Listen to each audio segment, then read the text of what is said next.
روزی که شود اذا السماء انفطرت، وانگه که شود اذا النجوم انکدرت. من دامن تو گیرم اندر عرصات، من دامن تو گیرم اندر عرصات، فریاد کشم بأی ذنب قتلت.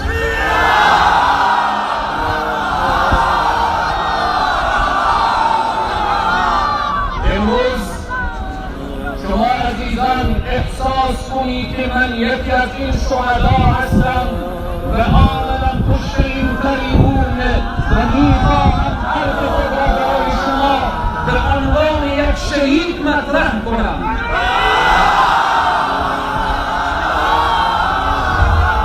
عزیزان و بزرگواران، شهدا به خاطر چی شهید شدند؟ اینهایی که در زیر این دامنه‌های کوه صدون ناله و فریادی که صدایشان را جز ذات اقدس الهی دیگر کسی نمیشنید زنده به گور شدند.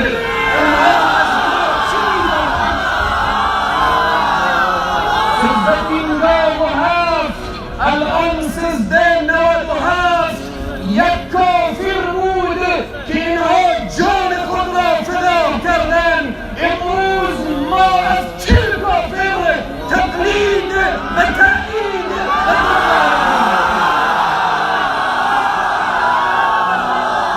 عزیزان من به عنوان یک شهید و از زمان یک شهید صحبت می کنم. وضعیتی که در 57 بود آیا امروز بدتر نیست؟ آیا وجود کفار در این کشور نیست؟ آیا قمار و شراب و زنا و بی‌عدالتی و ظلم و رشوت در این کشور نیست؟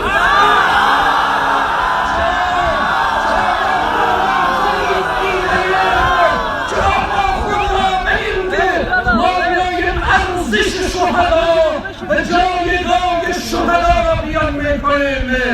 امروز جناب بزرگوار، من با عکس جناب رئیس جمهور که اینجا گذاشته مخاطب میکنم. اگر 40 سال إلى جنة الله ذوف الشهيد حي الشهيد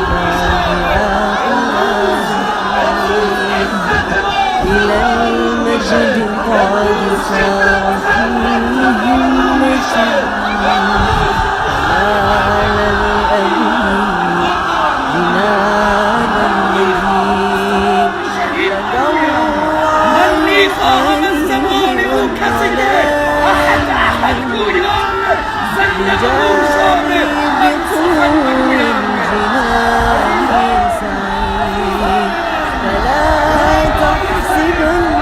آنهای نجات گسیخته خسته شدیم، خسته شدیم.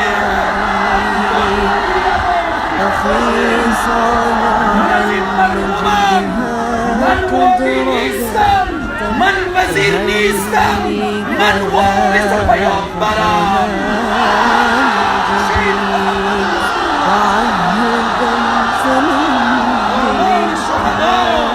آرمان شهدا در این مملکت رشوت به اوج خود رسیده، بی‌عدالتی به اوج خود رسیده.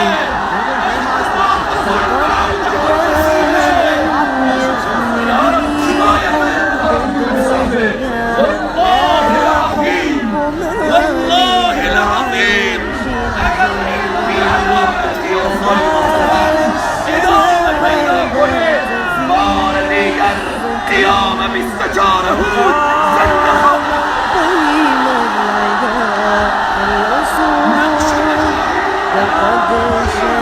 نقش مردونی در حکمت چیست؟ نقش شهدا در چیست؟ نقش وارثین شهدا در نظام چیست؟ هر روز می‌بینیم شهدا وارثین شهدا کنار زده میشن. هر روز می‌بینیم شهدا شهدا خانه نشین میشن. هر روز میبینیم امروز به این مملکت به فاسق و فاجره ارزش کشان گذاشته میشه، ولی از توحید شهدا خبری نیست. خبری نیست. ملت مسلمان ما با اسلام زندگیم، ما با قرآن زندگیم. این پیروانه، این پیروان شهدا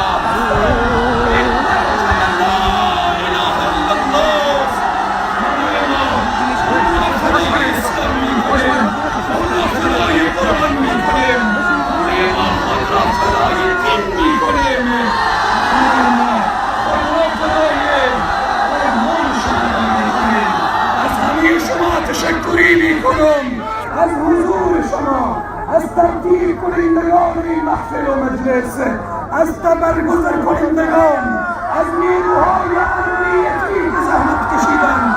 الله به همه جزای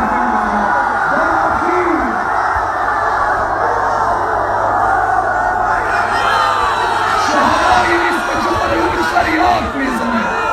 گوش کن خواهر مسلمان، برادر مسلمان، 40 سال از شهدای 24 احد میشه. کجاست پوهنتون شهدای 24 احد؟ کجاست مسجد و مدرسه شهدای 24 احد؟ کجاست خدمتی که برای شهدای 24 احد شده؟ آیا یک تجلیل کفایت میکنه؟ آیا سال یک مرتبه گرد هم جمع بشیم کفایت میکنه؟ ما در مقابل شهدا تقصیر داریم، در مقابل خانواده های شهدا تقصیر داریم. پروردگار ما را ببخش، الهی که جان دادن آرمان شهدا رو بلند بکنیم. آرمان شهدا چی بود عزیزان من؟ آرمان شهدا آزادی وطن بود. آرمان شهدا سربلندی اسلام و قرآن بود. آرمان شهدا این ملت سربلند زندگی کنه. امور که امنیت در مملکت بیاره. متاسفانه برای این شهدا برای قاتلین خود میگن روزی که شود اذا السماء انفطرت، وانگه شود اذا النجوم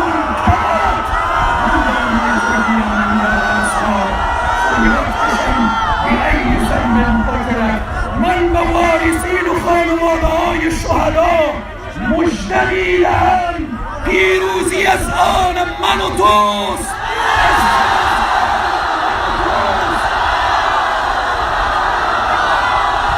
آن قدرت‌هایی که به این ملت مجاهد خیز چشم دوخته بودند، آنها دینیشان به خاک و خون مالی نشده. یقین بدانید که امروز به خواری و ذلت افتاده، با پای شیر مردان امروز التجا میکنه. میبینیم قضیه صلح مطرح میکنه. این کردینی که دیروز، این وحشی صفتانی که دیروز اعلان کرده بودن که جنگ صلیبیست، امروز خود را به دامان مجاهدین و سربازان راه اسلام انداختن. بیایید برای ما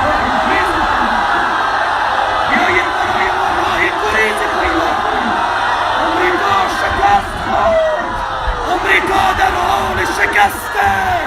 امریکا در حال نابودیه.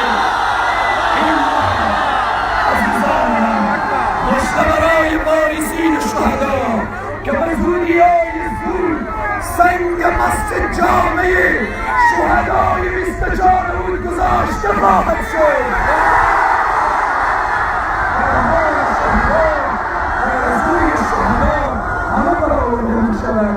از همه تشکری می‌کنیم، خصوصا در این اخص از رهبر جهاد مقاومت، از جناب امیر اسماعیل خان که همه ما احترام خاص داریم. جناب امیر صاحب نگذار که آرمان شهدا و اهداف شهدا پایمال بشه. این شهر خون و قیام است. این شهر مفسرین و محدثین است. در این شهر نگذار که انسانهای بی‌بندوبار بیاین بی‌بندوباری کنند. الله به همه جزای خیر نایب بفرماید. موفق و پیروز و سرفراز و سربلند باشی. عزت از آن توست پدر مسلمان، خواهر مسلمان. ما در این دشت و کوه بیابان نگاه میکنیم که کجاست فرزند تو، کدام قسمت خوابیده است برادر تو، کجا خوابیده است اون جگر گوشه تو. این را بدان که ارواح پاداش شهدا، وارثین شهدا و پیشگاه خدا محفوظ. موفق و پیروز و سرفراز و سربلند باشید. السلام علیکم و رحمت الله.